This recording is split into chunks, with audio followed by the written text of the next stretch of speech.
welcome in the Salt City Classic. Sorry for our technical difficulties. We're off to a late start. But this is Dalen Asian here with Austin Race. And we have a matchup between RIT and Cornell. And we see Cornell just get into the end zone for a goal. The score is now 3-1. We will need a secondary source to confirm that.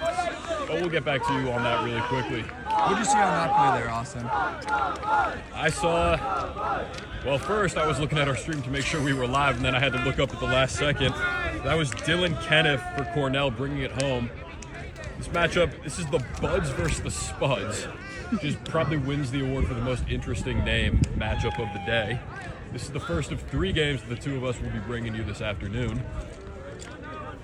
And I will go try and get enough of this. Well, thank you for that. We're looking forward to this matchup. Cornell versus RIT.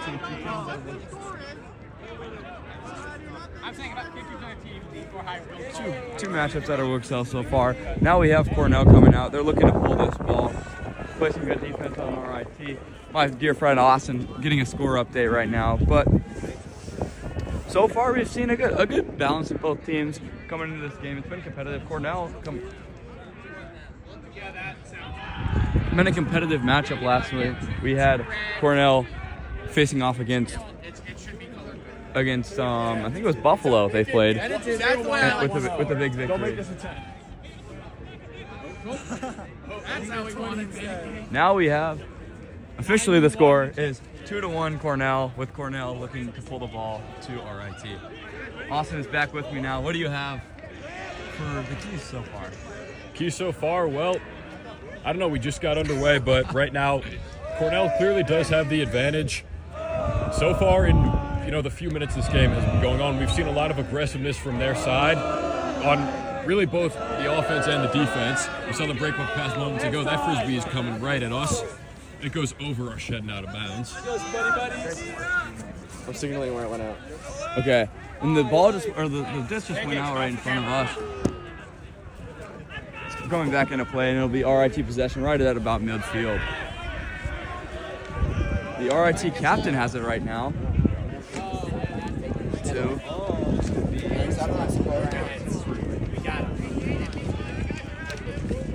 Here we go, Milan! Here we go, Milan!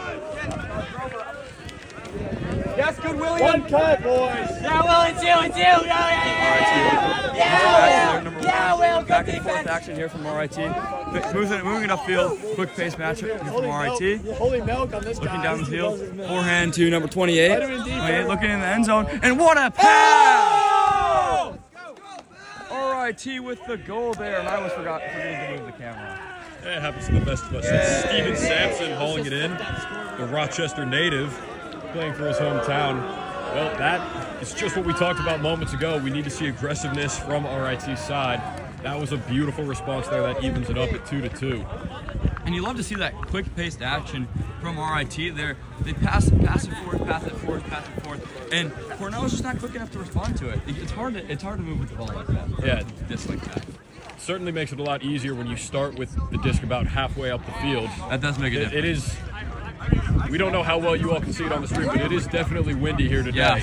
Yeah. It's contributing to the cold a little bit, and when you pull the ball, when you have to pull the disc all the way down the field, it definitely contributes to that. And sometimes, like we saw there, it'll blow it out of bounds just halfway across the field, giving the Spuds a short field to work with. And now we see the Spuds are having to pull it back into the wind coming towards us. We might see another similar. This is the same direction that the Buds just pulled theirs from. Right up. You're in green light here. I'll take Spike.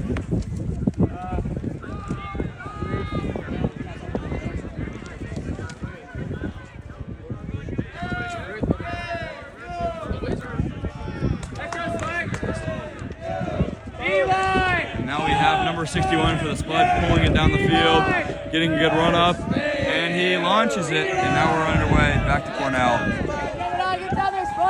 Cornell now fields it in their own end zone. Now they move it up, moving back and forth, seeing similar to what we just saw with RIT.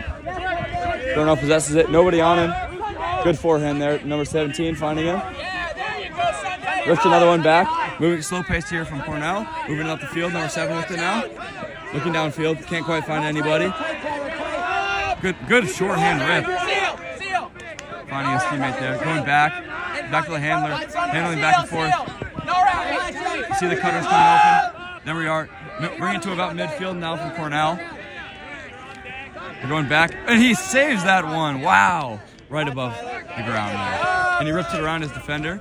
Coming forward. Good fast pace here. And into the end zone, and it is overthrown. RIT will possess it. Well, up until that last throw, that really looked like a confident possession from Cornell.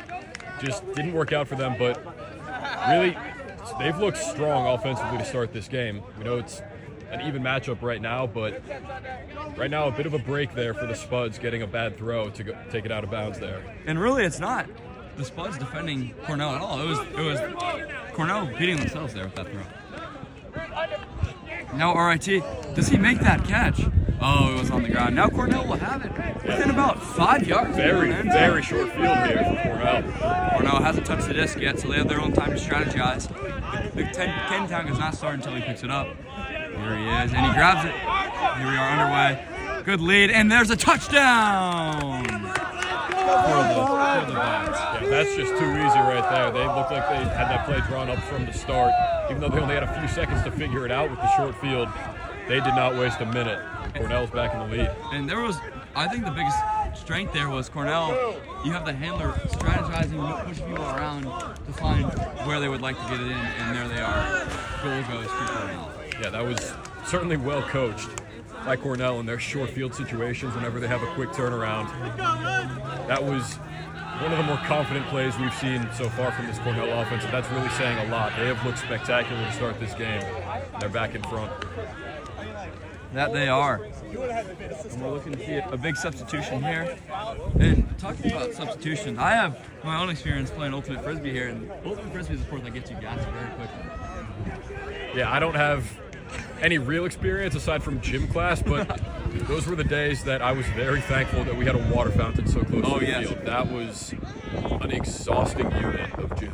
It is definitely exhausting, but it's very fun. Very thrilling. It was definitely one of the more fun games. I was personally more of a flag football guy, and that was easily my number one, but Ultimate Frisbee was not far behind. I think my struggle with Ultimate Frisbee is the throwing of the Frisbee. It's challenging, and you see these players, they're pretty dang good with it. Yeah, they really, sometimes I don't understand it because I was not great at it, but they really make it look so easy.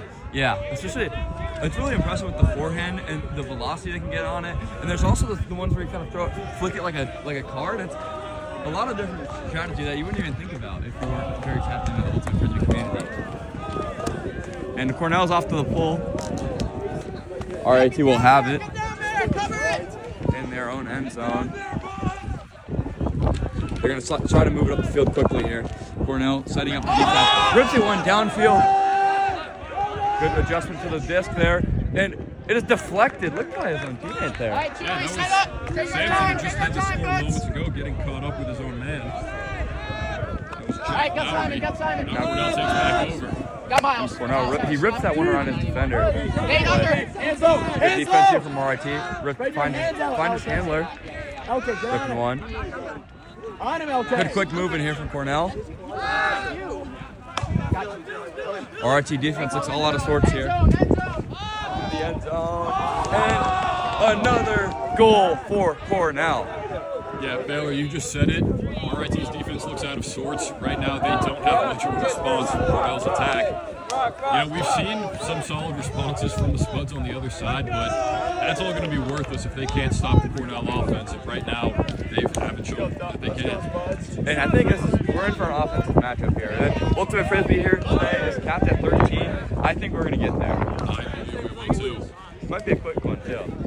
Yeah, I wouldn't mind a quick one. We have plenty more Ultimate Frisbee coming up after this with Cornell and Syracuse, and then RIT and Syracuse. So commonality between the teams we called today.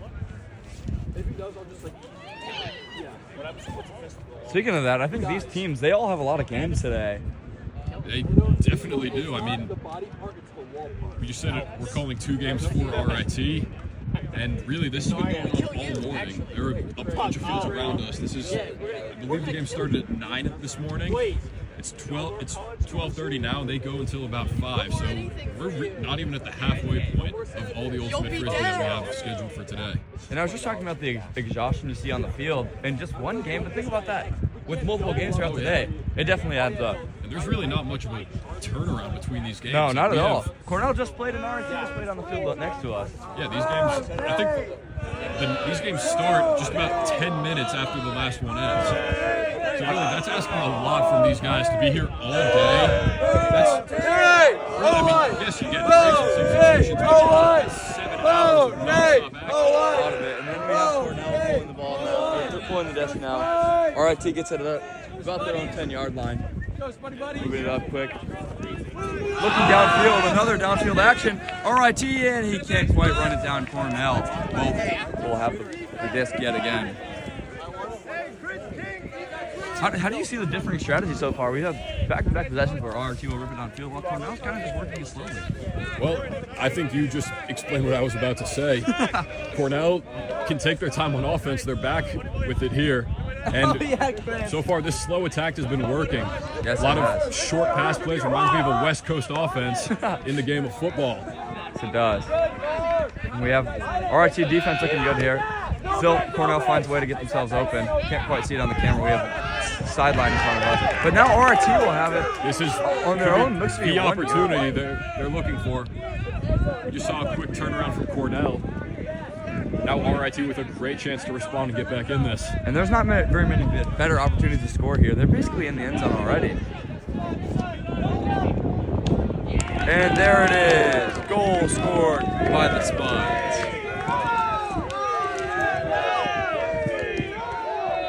That's Jack Lowry, the Atkinson, New Hampshire native, in his 6th year of playing Ultimate Frisbee.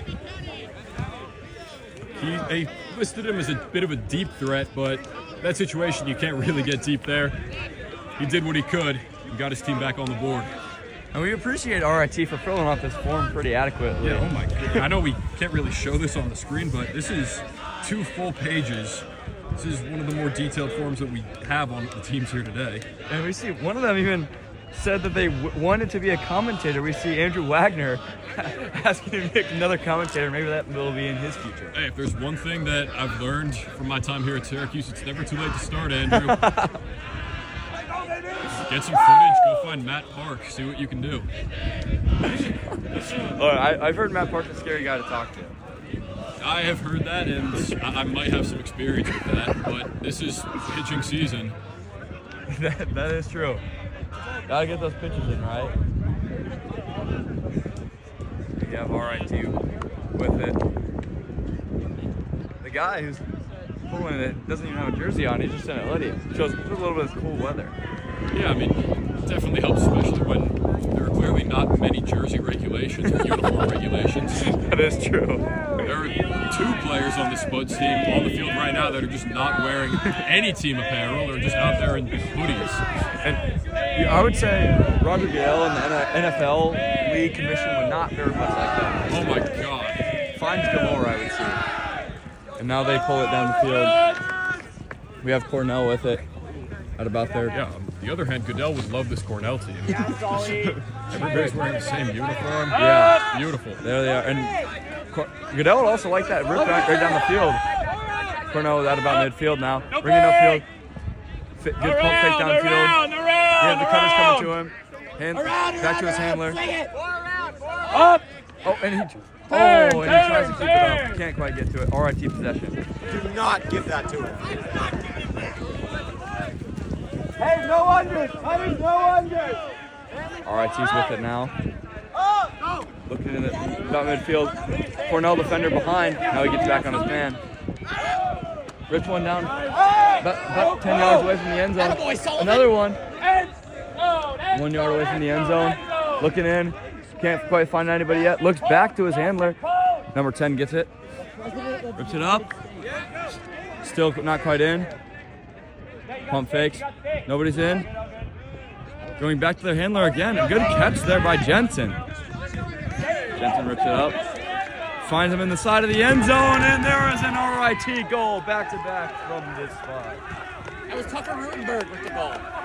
Tucker Ruenberg calls it in. It's always nice to get some advice when the guy who scores is the one guy who's not wearing any number. Ethan Denlinger got the assist. They call him Pancake, apparently. I would love to know the story behind that. Regardless, that was a beautiful response there from the Spuds, taking advantage of a rare mistake on offense from Cornell and evening the score back up. I think RIT's actually up now. My goodness, well, that's even better for them. We were just talking about, how it seems like Cornell might dominate this game and go take it after they took the lead. But the Spuds with a beautiful response. They now lead by 1. We have the RIT talking to us. Good times here in the Salt City. And I called a volleyball game last night, and you see there's a lot of similarities with Ultimate Frisbee and volleyball with the way the rallies happen and, 1 point at a time. It's not one team can really get out to a lead. Every point is still a good reset,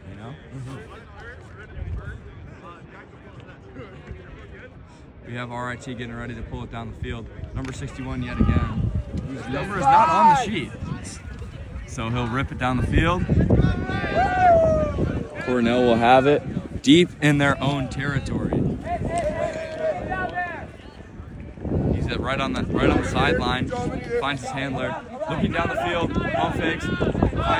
Finds number 17 in the middle. 17. Can't quite find anybody. His handler's in the backfield. Gets to his handler. Rips one. Middle of the field now from Cornell on their right sideline. And find number 7 right in front of the camera. Bobbles that one. Still makes play. Beckham is his last name, looking like Odell. Cornell's looking back to their handlers. Lots of back and forth action from Cornell here. Finds one, looks in the middle of the field, can't quite convert. RIT will have possession.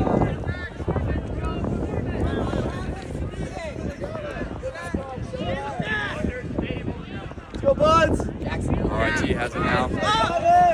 Finds somebody downfield, and there's nobody on number 9. He has it himself. Looks down the field. Good defense here from Cornell. They're holding them. Nobody can find an opening. I guess I spoke too soon because there's RIT with an opening. Moving it down the field quick. Sliding catch there by number 47.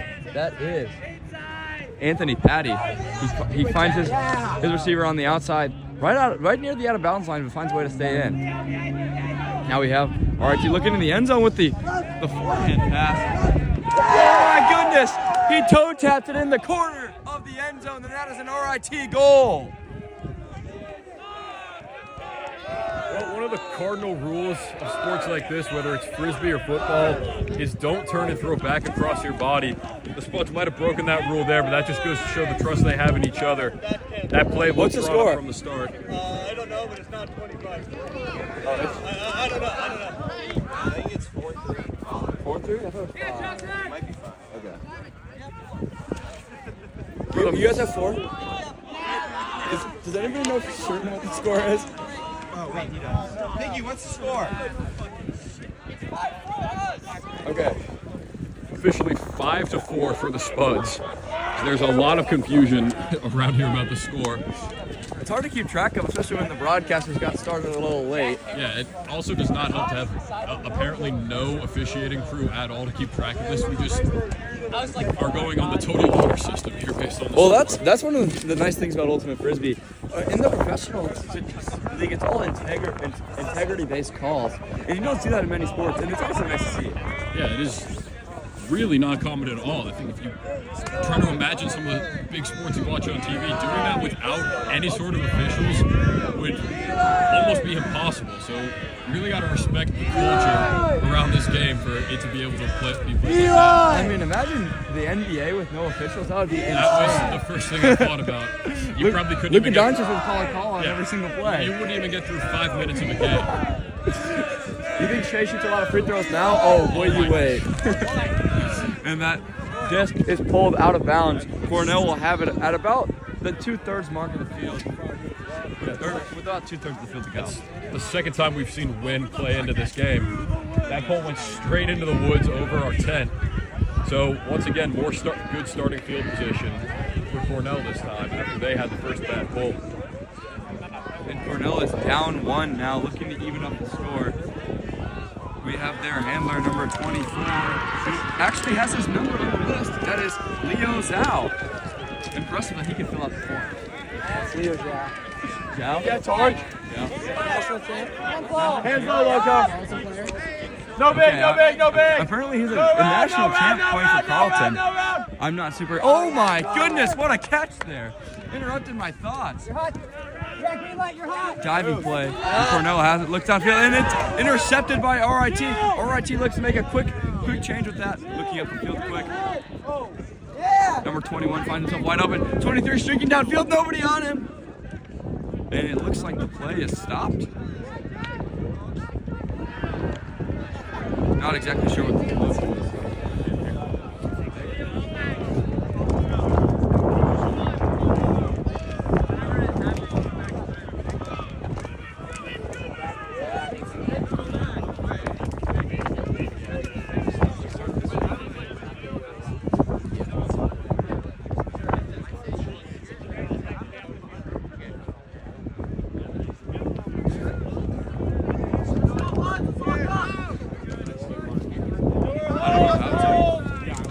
Okay. All right. Well, we're having technical difficulties, so we'll be right back with you in a minute.